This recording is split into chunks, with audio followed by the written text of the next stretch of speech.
Assalamualaikum warahmatullahi wabarakatuh. Selamat datang di channel Muhammad Samsudin. Di kesempatan kali ini saya akan bercerita kuntilanak kuning. Dia mengincar suamiku. Sebelum masuk ke ceritanya, jangan lupa subscribe dulu ke channel ini. Selamat mendengarkan. Mas, aku bangkit dan memeluk Mas Kai. Ada apa? Tadi aku dengar ada yang berbisik. Siapa? Tidak tahu, tapi suaranya seperti wanita. Pasti Dahlia. Mas, sebaiknya cepat tabur garam itu, biar dia tidak bisa masuk ke dalam rumah. Jujur sayang, Mas tidak begitu percaya dengan hal-hal semacam itu. Aku juga, Mas. Tapi kan kamu lihat sendiri kan, lonceng itu berbunyi dengan sendirinya. Iya, kamu tunggu di sini. Mas Kai berjalan ke ruang tamu, mengambil kantung kresek hitam yang kuletakkan di dekat pintu. Bergegas, aku pergi ke dapur, mematikan kompor, lalu pergi ke teras. Srek. Rumput di halaman bergerak. Sontak aku melihat ke arah sana. Srek. Srek. Ada sesuatu yang bergerak di dalam rerumputan. Mas, panggilku. Srek. Sesuatu itu bergerak dengan cepat ke arahku. Spontan aku melangkah mundur. Mas, aku berteriak. Ya, saut Mas Kai dari belakang rumah. Seekor tikus berukuran besar tiba-tiba keluar dari rumputan, melompat ke arahku. Sontak, aku berteriak dan berlari ke dalam rumah. Bruk. Kututup pintu dengan kencang, terdengar suara langkah kaki dari samping rumah. Vira, teriak Mas Kai dari luar rumah. Mas, sautku berdiri di balik pintu. Kenapa tadi teriak? Ada tikus di teras, Mas, sautku. Tidak ada, sayang. Aku membuka pintu perlahan, lalu mengamati setiap sudut teras. Ya, tikus itu sudah tidak ada. Tadi ada tikus gede banget. Mas Kai terkekeh. Mana ada tikus gede di kebun sawit, sayang? Aku tidak bohong, Mas. Tikusnya sebesar kucing, kecil. Biasanya tikus kebun itu kecil-kecil. Aneh kalau ada tikus ukuran besar. Mungkin itu tikus jadi-jadian. Ih, kamu ada saja. Mas Kai berjalan ke samping rumah. Mau kemana, Mas? Tanyaku, sembari mengikutinya. Tadi sebelum tabur garamnya, kamu tunggu di dalam saja, sautnya yang sedang berjalan di depan. Aku ikut, Mas. Aku berjalan cepat, mengejarnya, lalu berjalan bersama di belakang rumah. Loh, plastiknya kemana? Ucap Mas Kai sembari mengedarkan pandangan. Tadi Mas taruh di mana? Tanyaku. Tadi Mas taruh di sini, kok sekarang hilang? Terlihat ada tebaran garam yang mengarah ke deretan pohon sawit. Mas Kai pun menyadari ia berjalan mengikuti tebaran garam itu. Tebarannya berhenti tepat di salah satu pohon sawit. Mas Kai berjalan mengintainya. Ada, teriaknya. Bergegas aku menghampirinya. Tapi kok hancur begini? Plastik hitam itu sudah terkoyak sangat parah, hingga garamnya berserakan di tanah. Mungkin itu ulah tikus tadi, Mas, ucapku. Mana ada tikus makan garam, sayang? Apa mungkin babi hutan? Apalagi itu, rasanya tidak mungkin. Soalnya bentuk koyakannya seperti dicakar kucing berkali-kali. Memang di sini ada kucing? Sepengetahuan Mas tidak ada. Jadi, menurut Mas ini ulah siapa? Siapa lagi kalau bukan Dahlia? Dia pasti tidak suka dengan rencana ini. Terus gimana, Mas? Garamnya sudah tumpah semua. Gimana ya? Ia terdiam sebentar, lalu membuka baju.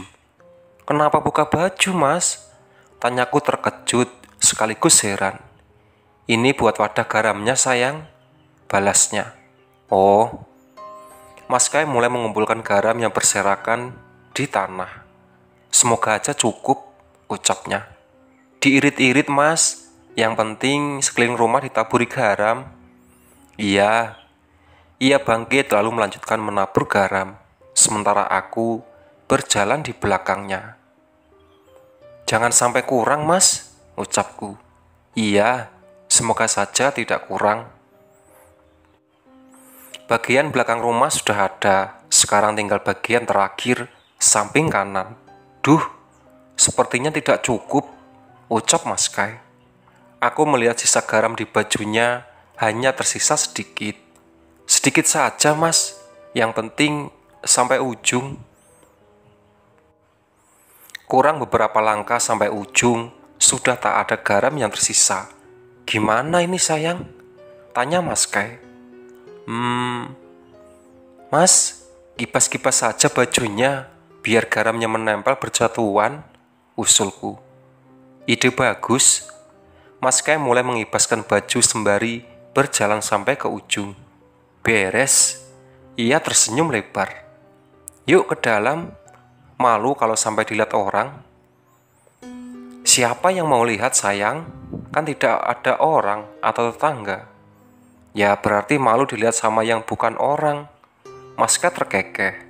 Lalu kami pun berjalan ke teras. Loh, pintunya terbuka, ucapku. Iya, perasaan tadi ditutup. Aku melangkah ke teras dan terdengar suara orang dari dalam rumah. Ada orang, Mas, bisikku sembari menghentikan langkah. Takut. Mas Kai masuk ke dalam. Pak Kiai dari mana? Kok tidak pakai baju? Terdengar suara mirip Pak Baim. Aku pun masuk ke dalam. Benar, ada Pak Baim dan 2 orang lain. Dari belakang, Pak, balas Mas Kai canggung. Pak Baim melirikku. Wah, ternyata sama Bu Vira, ucapnya lalu tersenyum lebar. Hal itu membuat suasana semakin canggung. Tadi Mas Kai mau ngajari saya cara naik ke pohon sawit, Pak, elakku. Seraya tersenyum tipis. Pak Kai ada-ada saja, istrinya sedang hamil kok diajari naik ke pohon sawit. Buat jaga-jaga kalau ada babi hutan, Pak, saut Mas Kai.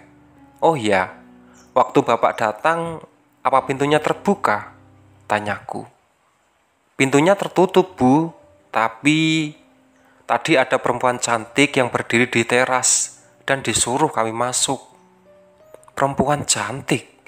Siapa? Tanyaku bingung.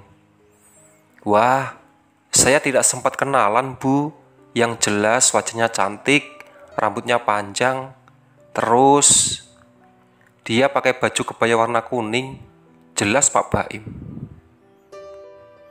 Oh, Mbak Lia. Sekarang dia kemana? Tanya Mas Kai.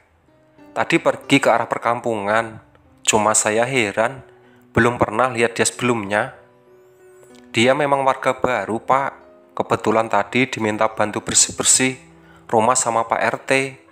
Wah, nanti saya tanyakan ke Pak RT. Aku menatap Mas Kai. Ia tersenyum seraya menarik tanganku agar berdiri di sampingnya. Itu pasti Dahlia, bisiknya. Aku mengangguk, dalam hati ini berharap ia benar-benar pergi dan tidak akan kembali lagi. Mas Kai memperkenalkanku dengan 2 orang yang datang bersama Pak Baim, Tono, dan Kemal. Keduanya adalah pekerja yang sengaja dipanggil untuk membersihkan halaman depan. Kok Mas tidak bilang-bilang? Protesku. Mas lupa. Saya ambilkan minuman dulu, Pak. Saya tidak lama, Bu. Mau langsung naik balik ke kantor, saut Pak Baim. Kita ngobrol sebentar, Pak. Mas Kai duduk di sofa. Pakai baju dulu, Mas, ucapku. seraya berlari pergi ke dapur. Pak Baim sudah bisa melihat Mas begini. Benarkah Pak? Balas Mas Kai. Iya Bu, maklumlah, kita kan biasa di lapangan, saut Pak Baim. Bergegas aku mempersiapkan 3 gelas sirup dan menaruhnya di atas nampan. Tahu begitu, saya ajak kenalan tadi Pak. Samar terdengar suara Pak Baim saat ku kembali ke ruang tamu. Ternyata ia masih penasaran dengan Dahlia. Seandainya saja ia tahu kalau Dahlia adalah sosok kuntilanak kuning yang memiliki wujud mengerikan. Jangan Pak, dia galak, sautku seraya berbelok ke ruang tamu. Segalak-galaknya perempuan Bu, pasti bisa ditaklukkan, saut Pak Baim. Ingat istri di rumah Pak, timpal Mas Kai. Bercanda Pak, cuma saya masih heran. Zaman sudah modern seperti ini, masih ada orang yang kerja pakai kebaya dan batik. Apa tidak ribet ya? Mungkin dia memang nyaman pakai itu Pak, sautku sembari meletakkan nampan di atas meja. Loh, kok cuma 3? Protes Mas Kai. Buat Mas mana? Mas juga mau. Kenapa tadi tidak bilang? Sautku. Iya, Mas juga kan haus habis manjat pohon. Pak Baim tertawa. Minum punya saya dulu Pak. Jangan Pak, biar saya ambilkan lagi, sautku. Aku kembali ke dapur membuatkan minuman untuk Mas Kai. Hampir 20 menit aku duduk di teras mengamati Mas Kai, Tono dan Kemal yang sedang membersihkan halaman. Sementara Pak Baim sudah kembali ke kantor 10 menit lalu.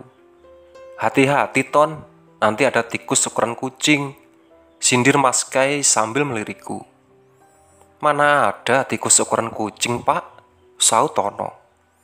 Iya, Pak Kai memang sudah mengada-ngada, timpalku. Kan kamu sendiri yang tadi bilang, lihat tikus ukuran kucing. Aku melotot padanya. Spontan, ia tersenyum lebar, membuat wajahnya terlihat tampan. Entah kenapa mataku malah fokus pada dadanya yang dibidang dan berkeringat. Itu membuat aliran darah ini mengalir deras. Mas Kai menoleh padaku, mengangkat kedua alisnya. Ada apa? Tanyanya. Aku menggeleng, lalu mengalihkan pandangan ke arah deretan pohon sawit. Sekilas ada kelapas seseorang mengintip dari selatu pohon. Namun, hanya dalam satu kedipan mata, orang itu sudah menghilang. Siapa itu? Kutata pohon tadi, tapi orang itu juga terlihat. Apa aku salah lihat? Saking terlalu fokus menatap pohon itu, hingga tak sadar kalau Mas Kai sudah ada di dekatku. Spontan, aku menundukkan pandangan. Kenapa nunduk? Tanyanya. Enggak Mas, padahal kami sudah menikah 2,5 tahun. Namun, kenapa hari ini ada perasaan canggung saat melihatnya tidak pakai baju? Aneh. Sayang, ambilkan makanan untuk Tono dan Kemal. Sekalian kamu juga, dan Mas juga. Aku bangkit. Tapi Mas, di dapur cuma ada sop ayam. Tadi pagi kamu beli tempe dan tahu kan? Iya Mas, mau. Iya goreng aja, nanti kita makan bareng di teras. Baik Mas. Bergegas aku pergi ke dapur, menyiapkan makanan. Setelah semuanya siap, ku panggil Mas Kai untuk membantu membawa makanan itu ke teras. Ton, Mal, ayo makan dulu. Ajak Mas Kai yang sudah duduk bersamaku di lantai. Iya, makan dulu, nanti baru lanjut bersihin lagi, ucapku. Tono dan Kemal meletakkan arit besar di dekat tumpukan rumput, lalu bergabung denganku dan Mas Kai, duduk di teras. Memangnya perusahaan ini tidak punya pemotong rumput mesin, Nas? Tanyaku pada Mas Kai yang sedang memakan tahu. Ada, sautku sambil mengunyah.